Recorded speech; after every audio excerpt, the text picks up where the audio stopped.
최근 잉글랜드 프리미어리그 토트넘이 캡틴 손흥민 계약 등에 대한 뜨거운 이슈들. 이 이슈의 시발점은 디애슬레틱의 단독 보도가 시발점이었다. 이 매체는 토트넘이 손흥민과 계약을 1년 연장한다고 보도했다. 그냥 원래 있었던 1년 계약 연장 조항을 발동한다는 것. 많은 토트넘 팬들과 전문가들은 황당함을 감추지 못했다. 최고 대우 종신 계약, 역대급 연봉 등등 엄청난 기대감을 불러일으키더니 결국은 1년 연장으로 그쳤기 때문이다. 연봉 인상도 레전드 대우도 헌신에 대한 대가도 없다. 그러자 영국의 기브미 스포츠가 손흥민의 종신 계약 추진을 단독 보도했다. 이 매체는 손흥민이 토트넘과 종신 계약을 맺을 것이다. 손흥민은 토트넘에서 은퇴할 가능성이 크다고 보도했다.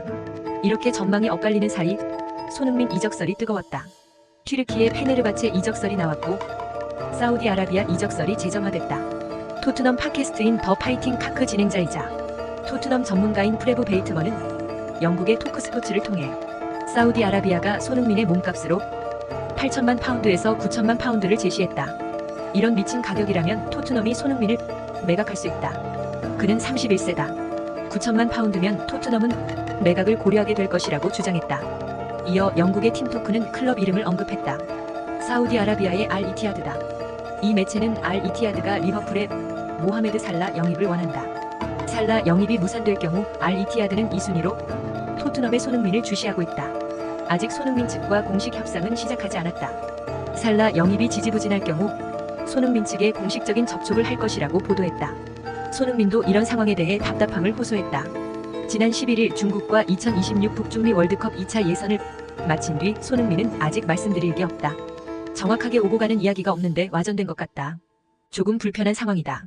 토트넘을 위해 최선을 다하고 있고 계속 그렇게 할 거다. 아직 계약 기간이 남았다고 말했다. 이런 가운데 영국의 언론들은 손흥민의 토트넘 잔류 가능성을 더욱 높게 바라보고 있다. 손흥민은 몇 번이나 사우디아라비아 이적에 확실히 선을 그었고 토트넘에 대한 애정과 충성도가 강한 것을 알고 있기 때문이다. 영국의 디하드 태클은 알 이티하드가 손흥민 영입에 관심이 있지만 손흥민은 EPL에 남아 경쟁을 계속할 것이다. 손흥민은 EPL에서 가장 뛰어난 선수 중 한 명이다. 엔제 포스테코글루는 다음 시즌을 위해 강력한 선수단을 구성해 트로피에 도전하고자 한다. 이를 위해서 손흥민은 반드시 붙잡아야 한다.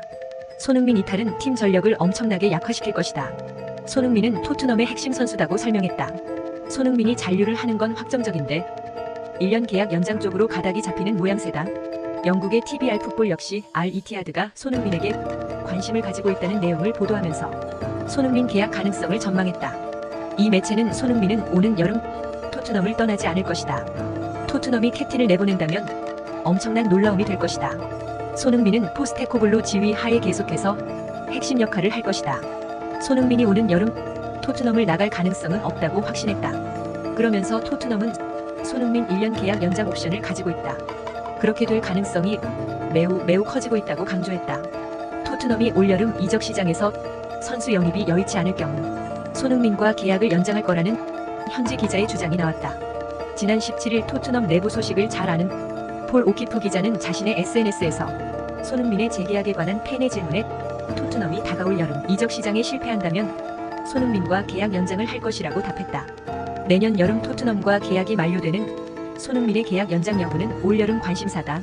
이런 가운데 토트넘 현지 전담 기자의 발언은 토트넘 구단을 위해 10년 가까이 헌신해온 손흥민을 일종의 보험용 선수로 분류했기 때문에 그리 달가운 소식은 아니다. 여기에 최근 토트넘 동료 로드리고 벤탄쿠르의 손흥민 인종차별 발언 후 공식 입장을 밝히지 않는 것도 팬들의 심기를 건드리고 있다. 하지만 실제로 유럽 대다수 빅클럽이 베테랑 선수와는 장기 계약을 선호하지 않는다. 과거 맨유에서 데뷔해 30년 가까이 뛴 라이언 긱스도 계약을 1년씩 연장했었다. 특히나 토트넘은 예전에도 구단의 레전드급 선수와의 장기 계약에 매우 신중한 모습을 보인 바 있다. 손흥민이라고 다를 이유가 전혀 없다. 토트넘으로선 올여름 이적 시장에서 손흥민을 대체할 만한 확실한 공격수를 영입하지 못하면 그보다 적은 돈으로 계약 연장이 가능한 손흥민을 더 붙잡는 게 유리하다고 판단할 수 있다. 여름 이적 시장이 2024년 8월 31일 7시까지로 2달 넘게 남은 가운데 토트넘이 손흥민과 재계약을 서두르지 않는 배경이기도 하다. 손흥민도 토트넘으로부터 제안을 받은 뒤 계산기를 두드려도 늦지 않다. 지난 시즌 17골 10도움으로 EPL 진출 후 개인 통산 세 번째 10골 10도움을 달성한 손흥민은 여전히 유럽에서 매력적인 공격수로 평가받는다. 최근 사우디아라비아 리그에서도 손흥민을 꾸준히 주시하고 있다.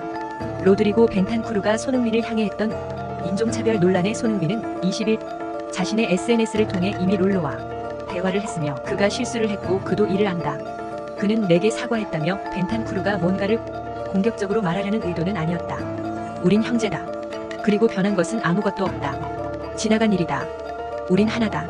우린 프리시즌에 다시 만나 팀에서 하나로 뭉쳐 싸울 것이라고 말했다. 손흥민이 직접 나서 해결했기 때문에 벤탄쿠르를 둘러싼 파문은 일단 상당히 가라앉을 전망이다. 그런데 이게 정말 끝? 많은 팬들은 손흥민의 이러한 태도에 실망감을 느끼고 이 문제를 적극 처리해야 한다고 말하고 있다. 이러한 사건을 개인적 일로 처리하려고 하는 손흥민에게 실망감을 느낀다는 사람이 굉장히 많고 한국 국민과 동양인에 대한 모욕으로 받아들이고 있는 사람들이 많은 것이 사실이다. 손흥민이 어느 날 갑자기 호감에서 비호감으로 전락할지도 모를 일이다. 토트넘의 한국 방문이 가까워져 오면 결론이 나겠지만 그 전에 빨리 좋은 결말이 있기를 바란다.